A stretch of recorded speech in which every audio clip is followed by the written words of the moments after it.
The Rat Pack, 10 Shocking and Scandalous Revelations. The Rat Pack, an iconic group that epitomized the glamorous yet hedonistic lifestyle of the 1950s and 1960s, remains one of the most intriguing chapters in the history of American entertainment.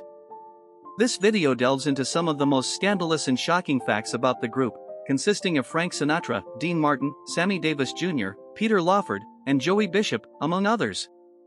Their off-screen antics were often as headline-worthy as their on-screen performances. Fact number 1. The birth of the Rat Pack. The Rat Pack's formation is shrouded in legend and lore. It began in the late 1940s and early 1950s when Humphrey Bogart and his wife, Lauren Bacall, hosted informal gatherings of Hollywood stars at their home. The term Rat Pack was coined by Bacall, who joked about the pack of friends that surrounded Bogart. After Bogart's death in 1957, Frank Sinatra took over the leadership mantle.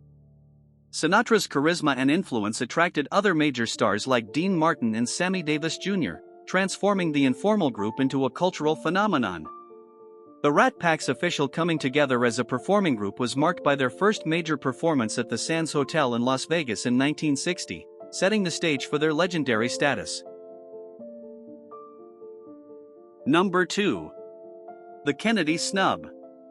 In the early 1960s, the intersection of politics and Hollywood was epitomized by the close relationship between Frank Sinatra and John F. Kennedy.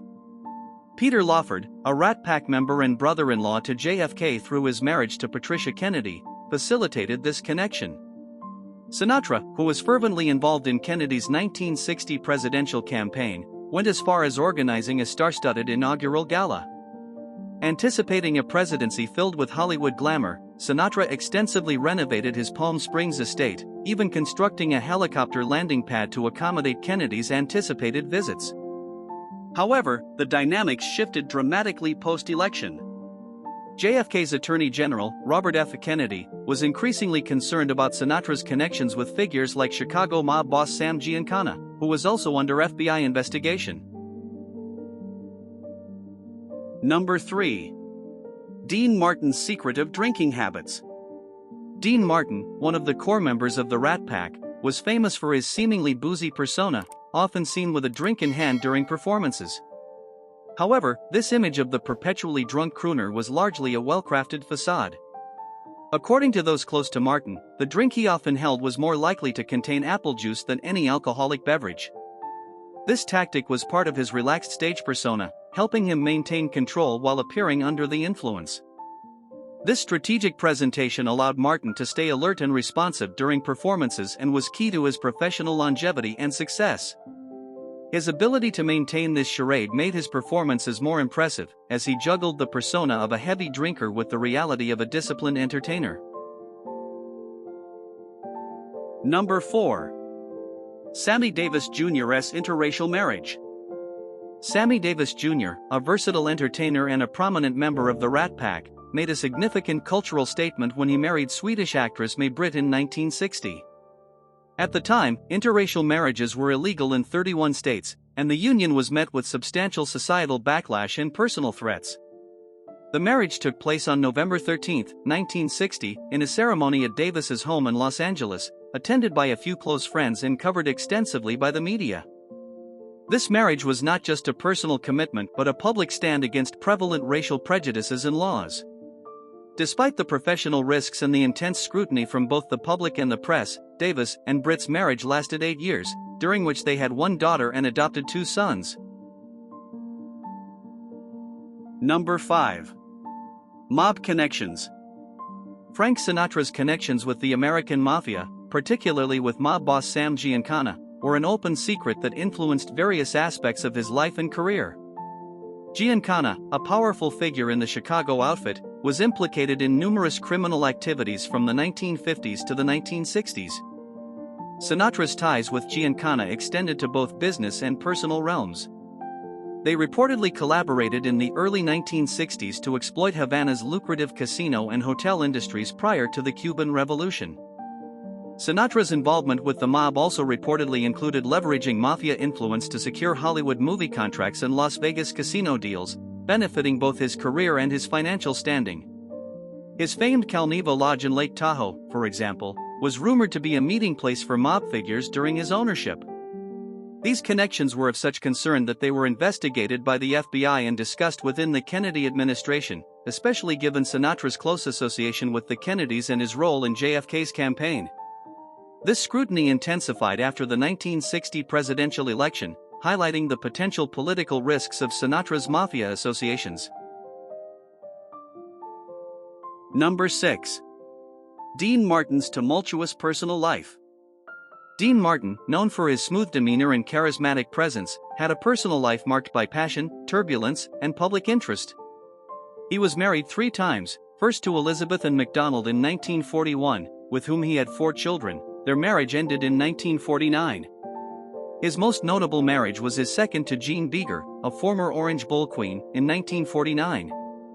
This union produced 3 children and endured numerous ups and downs, largely due to Martin's infidelities, before finally dissolving in 1973. Martin's third marriage to Catherine Hahn in 1973 was brief, ending in divorce by 1976. Despite his professional success, Martin's personal life was fraught with the challenges of maintaining relationships in the spotlight of Hollywood. His affairs were frequent tabloid fodder, depicting him as both a beloved entertainer and a flawed individual. Number 7. Sammy Davis Jr.'s conversion to Judaism. Sammy Davis Jr.'s conversion to Judaism in 1954 followed a nearly fatal car accident that resulted in the loss of his left eye. During his recovery, Davis began studying various religious texts, leading him to Judaism, which resonated with him due to its teachings on resilience and suffering. His conversion was formalized in 1961, and it was a decision influenced by his relationships with several Jewish entertainers and intellectuals who introduced him to the faith. Davis's choice was met with mixed reactions. Within the African American and broader entertainment communities, his conversion was viewed with curiosity and, at times, skepticism, given the racial and religious tensions of the time. Despite this, Davis remained committed to his new faith throughout his life, often discussing it in the context of his experiences with racism and identity. Number 8. Frank Sinatra's feud with the Kennedys. Frank Sinatra's disenchantment with the Kennedy family escalated sharply following John F. Kennedy's election in 1960. Sinatra, who had been an enthusiastic supporter and personal friend, felt a profound betrayal when JFK, under advisement from his brother, Attorney General Robert F. Kennedy, began to distance himself due to concerns about Sinatra's connections to organized crime figures like Sam Giancana. The most public manifestation of this rift occurred during a planned presidential visit to Palm Springs in March 1962. Sinatra had gone to great lengths to accommodate the president, including the construction of a helipad at his estate. However, Kennedy ultimately chose to stay at Bing Crosby's home, a decision that was influenced by both the political advice he received and Crosby's Republican affiliations, which posed less of a public relations risk. Devastated and furious, Sinatra reportedly took a sledgehammer to the helipad shortly after learning of Kennedy's change of plans. This incident not only marked the definitive end of Sinatra's close relationship with Kennedy but also symbolized his broader estrangement from political circles where his mob ties became a liability. Number 9. The Rat Pack's wild Las Vegas parties. The Rat Pack's Las Vegas shows were legendary, but their offstage antics were equally scandalous. The group was known for throwing extravagant parties filled with booze, women, and all-night gambling. These parties often attracted other celebrities and influential figures, creating an atmosphere of debauchery that was both celebrated and condemned. Their wild behavior was a significant draw for fans, contributing to the mythos of Las Vegas as the ultimate playground for the rich and famous. Number 10. Decline and disbandment. The Rat Pack's influence began to diminish towards the end of the 1960s, as cultural shifts and new musical influences emerged, signaling a change in public tastes and sensibilities. The individual members also faced personal and professional challenges that further strained their dynamic. Sammy Davis Jr. and Frank Sinatra pursued solo careers, while Dean Martin's public appearances became more sporadic. The official end of the Rat Pack as a cohesive unit is often considered to coincide with the later stages of these members' careers. Dean Martin's death on December 25, 1995, marked a symbolic closure to the Rat Pack era. Despite their disbandment, the group's legacy in terms of shaping Las Vegas's image and influencing entertainment culture with their style, music, and notorious lifestyle remains indelible and influential even decades later.